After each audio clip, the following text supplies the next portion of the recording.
ഇന്നലെയൊക്കെ വരുമ്പോഴേ ചീര കൊണ്ടുവന്നു കേട്ടോ. ചീര കൊണ്ടുവന്നപ്പം രാത്രി വെക്കാൻ പറ്റാത്ത കാരണം കൊണ്ട് ഞാനത് ഫ്രിഡ്ജിലേക്ക് വെച്ചു കേട്ടോ. അപ്പോൾ ഫ്രിഡ്ജിൽ വെച്ചപ്പോൾ ഇത് രാവിലെ എടുത്തപ്പം ഇതിൻ്റെ സ്ഥിതി ഇതാ ഇങ്ങനെയാണ്.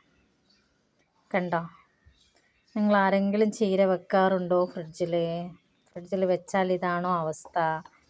എന്താണെന്നൊക്കെ ഒന്ന് പറഞ്ഞു തരണം കേട്ടോ. ഒന്ന് കമൻ്റ് ഇടണേ പ്ലീസ്. കാരണം ഇതിനെപ്പറ്റി എനിക്ക് അറിയാഞ്ഞിട്ട് ചോദിക്കുകയാണ്. ഇതാ കണ്ടോ, ഇതാ കണ്ടോ, ഫ്രഷായിട്ട് കുറച്ചില മാത്രമേ എനിക്ക് കിട്ടിയിട്ടുള്ളൂ. എന്തായാലും കളയാൻ പറ്റില്ലല്ലോ എന്ന് കരുതി കുറച്ചൊക്കെ ഞാൻ എന്താ അരിഞ്ഞെടുത്തു കേട്ടോ. വലിയ കുഴപ്പമില്ലാത്തൊക്കെ ഞാൻ അരിഞ്ഞെടുത്തിട്ടുണ്ടേ. പിന്നെ കൊണ്ടുവരുന്ന സമയത്ത് നല്ല ഫ്രഷ് ചീരയായിരുന്നു കേട്ടോ. അപ്പോൾ പിന്നെ ഞാൻ പുറത്ത് വെക്കണ്ടല്ലോ എന്ന് വെച്ചാൽ ഫ്രിഡ്ജിൽ വെച്ചതാണ്. അപ്പോൾ ഇതാണ് സ്ഥിതി. കണ്ടോ, ഇതിൻ്റെ അറ്റമൊക്കെ ഇതാ ഇലയെല്ലാം ഇങ്ങനെ അയക്കാണ്ടോ, ഒരു വാടിയ പോലെ. ചില ഇല ഇതാ നല്ല ഫ്രഷാണ്. എന്താണെന്നൊന്ന് കമൻ്റ് ഇടണം കേട്ടോ. അങ്ങനെ ആർക്കെങ്കിലും അനുഭവം ഉണ്ടോ ഒന്ന് പറയണേ.